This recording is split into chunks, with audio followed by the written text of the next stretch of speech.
watched the process and taught them to respect it. Our neighbors on the precinct board handed us our ballot after we identified ourselves and signed the roll. We took it into a curtained booth where no one could pressure us to vote a certain way. We then handed that ballot back to our neighbor, who placed it in a locked box. It was very hard to cheat because every ballot had a simple chain of custody. The woke left seeks to destroy that process. Where they control the law, registration is instant and outdated registrations are rarely removed. Ballots are sent to every name, followed by partisan harvesters to collect them. In fact, over 300 mail-in recall ballots were just found in the possession of a felon passed out in his car in Torrance, California. In fact, in California, you can print ballots on your home printer and then send them in. Ballots are no longer secret. Family members, spouses, caregivers, or party hacks can cajole or pressure you as you cast your vote. Every fraudulent vote disenfranchises a legitimate voter. That is the ultimate in voter suppression.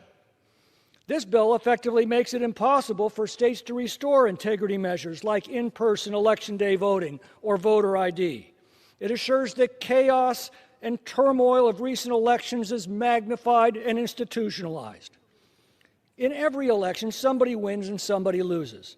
Democracy depends on both sides having the confidence that an election was fair and accurately reflects the will of the majority. How can anyone have that confidence under such a system as the left would impose? The answer is, we can't.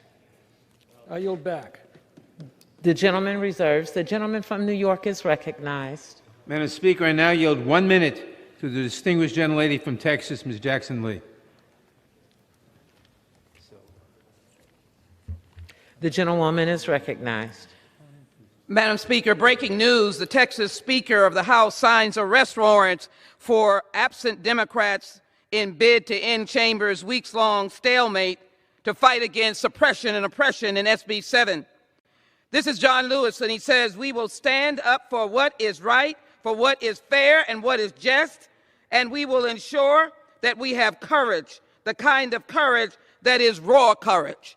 Today, I ask my Republican colleagues to reject the big lie, to reject the insurrection, and to reject the idea that there is not voter suppression. I stand with H.R. 4, a bill that is the continuation of the reauthorization that I have done over the years as a member of the Judiciary Committee. I thank Chairman Nell and Chairman Cohen, Terry Sewell, and all those who are part of this great effort, our whip. But the real important point is that we give the vote back to the American people, to the disabled, to young people, to senior citizens, and we reject that unfortunate statement. The state of Texas Attorney General, Secretary of State never found any fraud in the election, in particular in 2020. So I'm very glad that this will particularly have the look back. It will protect us against section dilution and diminution. This is a bill that has to pass, and the Senate has to pass it. Give the vote back to the American people. Have raw courage. I yield back. The gentleman reserves. The gentleman from Ohio is recognized. Madam Speaker, I would say the big lie, was it a big lie when the Democrats for 4 years questioned the 2016 election? When in October of 2020, Secretary Clinton said the election was stolen from her in 2016. Was that the big lie that that the previous speaker was talking about? I yield 2 minutes to the gentleman from Oregon, the distinguished gentleman from Oregon, Mr. Betts. The gentleman is recognized.